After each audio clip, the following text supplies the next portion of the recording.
धन्यवाद। और आज के इस शिक्षा संवाद कार्यक्रम में यहाँ पर उपस्थित हमारे प्रखंड विकास पदाधिकारी और हमारे DRP से आए हुए सभी सदस्यगण और यहाँ के स्कूल के सभी प्रधानाध्यापक और अन्य शिक्षकों को मेरा हार्दिक स्वागत। और आप लोगों को जैसे अभी पिछले 1 घंटे से बहुत सारी योजनाओं के बारे में बताया जा रहा था, तो हो सकता है कि आप लोगों में से कुछ में जिज्ञासा होगी कि क्यों हमें इन सभी योजनाओं के बारे में बताया जा रहा है, क्यों ये कार्यक्रम का क्या उद्देश्य है, और योजनाओं के बारे में जो जानकारियाँ होती है वो हम लोगों के लिए कितना रेलेवेंट है। ये हो सकता है आप लोगों में बहुत लोग पूरी तरह से जागरूक नहीं होंगे। तो मैं एक बार सबसे पहले इस कार्यक्रम के उद्देश्य के बारे में आप लोगों को बताना चाहूँगा कि जो सरकार की बहुत सारी योजनाएं हैं जो चलती है, जैसे साइकिल योजना हो गया। साइकिल योजना में 3000 रुपया बहुत बार खाते में चला जाता है। अभी जैसे कुछ दिन पहले मैं किसी दूसरे राज्य के अपने किसी मित्र से बात कर रहा था कि वहाँ कैसे इन योजनाओं का क्रियान्वयन होता है, तो वहाँ पर बताया गया कि सामान खरीदा जाता है, उसके बाद फिर वितरण किया जाता है। तो इस तरह से अगर क्रियान्वयन किया जाता है तो उसके अलग फायदे हैं, अलग नुकसान हैं। लेकिन यहाँ पर है कि अगर साइकिल योजना के तहत 3000 रुपया सीधे खाते में चला जाता है तो बहुत बार पता ही नहीं चलता। ऐसा लगता है कि 3000 रुपया आ गया, उसका क्या करना है, जैसे नॉर्मल किसी चीज के लिए करते हैं, खाते में आ गया वो आ गया। वो जो 3000 रुपया राशि गई थी वो साइकिल खरीदने के लिए गई थी, वो आपके स्कूल आने जाने के लिए साइकिल खरीदने के लिए गई थी। तो उस चीज में उसका इस्तेमाल होना चाहिए और स्कूल आने जाने में सुगमता प्रदान करने का उद्देश्य है, वो उद्देश्य की प्रतिपूर्ति होनी चाहिए। इस तरीके से योजनाओं को देखें और उसको फिर अप्रिशिएट करें, उसको समझें कि ये योजना कितनी लाभकारी है। तो इस तरह से और भी बहुत सारी छात्रवृत्ति योजनाएं हैं जो कि सीधे आपके खाते में ट्रांसफर हो जाती है।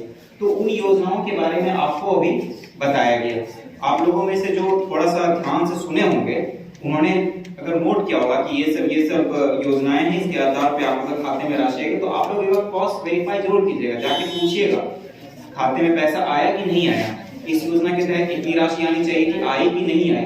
नहीं पता चलता है तो यहाँ पर अपने शिक्षक से पूछिएगा, और अगर घर में पता कीजिएगा आई कि नहीं आई, और उस योजना का उद्देश्य को भी समझिएगा, क्यों आपको वो प्रोत्साहन योजना दी गई है। हर योजना का उद्देश्य होता है, कारण होता है, उस कारण को समझिए और उसके हिसाब से अपने प्लान कीजिए, अपने आगे बढ़िए। आप लोगों को जागरूक करने का एक और महत्वपूर्ण उद्देश्य है कि हम लोग लगातार अभिभावकों को अलग अलग माध्यम से जागरूक करते रहते हैं, जैसे न्यूज़पेपर हो गया, एक तरह की चीज माध्यम से बहुत सारे अध्यापक जागरूक हो पाते हैं। बहुत सारे अध्यापक जो जुड़े हुए नहीं, बहुत सारे ऐसे माता पिता जो कि इन सब चीजों से जुड़े हुए नहीं हैं, आसपास लोगों से पूछते पाछते अगर पता चल गया तो ठीक है, अगर नहीं पता चल पाता तो बहुत सारी योजनाओं के बारे में जानकारी नहीं रहती है।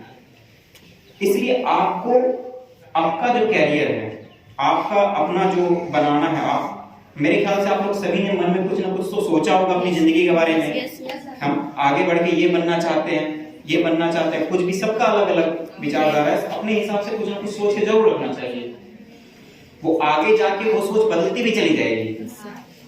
जैसे आप क्लास 5 में जब होंगे तब कुछ और सोचे होंगे, अभी कुछ और सोच रहे हैं, आगे जाके तो थोड़ा और पढ़ेंगे, थोड़ा और आगे बढ़ेंगे अपनी जिंदगी में तो कुछ और सोचेंगे, तो वो लगातार बदलती रहेगी, उसमें कोई दो राय नहीं है, वो अच्छी चीज है। लेकिन एक दिमाग में सेट किया कि हमको ये बनना है, इस फील्ड में अच्छा करना है, इस तरह से अपने आप को 20 साल बाद हम अपनी जिंदगी ऐसे देखना चाहते हैं, वो आपने सोचा, तो आपके दिमाग में ये रहना चाहिए कि उसके लिए जो हम लोगों को अपॉर्चुनिटीज मिली हुई है, जो हमारे पास संसाधन है, उसका भरपूर उपयोग करें। उदाहरण के तौर पे अगर कुछ शिक्षा प्राप्त करना, कोई कॉलेज जाना चाहता है, कॉलेज में पता चल रहा है कि बहुत ज्यादा फीस है, तो और अगर माता पिता को थोड़ी दिक्कत हो रही है उसकी फीस भरने में, तो आपके लिए कौन सी योजना लाभकारी है, कोई बता सकते हैं? कौन सी योजना से आपको फायदा मिलेगा? अगर कॉलेज की फीस भरनी है और बहुत ज्यादा अगर है और उसमें नहीं भरा जा रहा है, तो कॉलेज की फीस भरने के लिए कौन सी योजना से आपको लोन मिलता है? अभी बताया भी था हमारे प्रखंड विकास पदाधिकारी ने, स्टूडेंट क्रेडिट कार्ड योजना। तो अगर आपके माता पिता को जानकारी नहीं है तो आप बताइएगा कि स्टूडेंट क्रेडिट कार्ड योजना है, अगर कॉलेज की जाना चाह रहे हैं, एडमिशन ले मिल रहा है, लेकिन हमको उसका जो फीस है वो थोड़ा ज्यादा हो रहा है, वो भरने में समस्या हो रही है, तो तो अपने माता पिता को बताएंगे आपकी ये स्टूडेंट क्रेडिट कार्ड योजना है, इसके अंदर हम अप्लाई करते हैं तो 4 लाख रुपया तक का ऋण उपलब्ध कराया जाता है। तो 4 लाख रुपया आप जब कॉलेज में पढ़ाई पूरी कर लेते हैं, उसके बाद आप नौकरी पा लेते हैं, नौकरी पाने के बाद जब उसको आराम से चुका सकते हैं, क्योंकि वो जो ऋण उपलब्ध कराया जाता है उसमें बहुत कम ब्याज लगता है। लड़कों के लिए मात्र 1% और लड़कियों के लिए जहां तक मुझे याद है कि उसके लिए ब्याज मुक्त रहता है, बहुत कम दर पर दिया जाता है।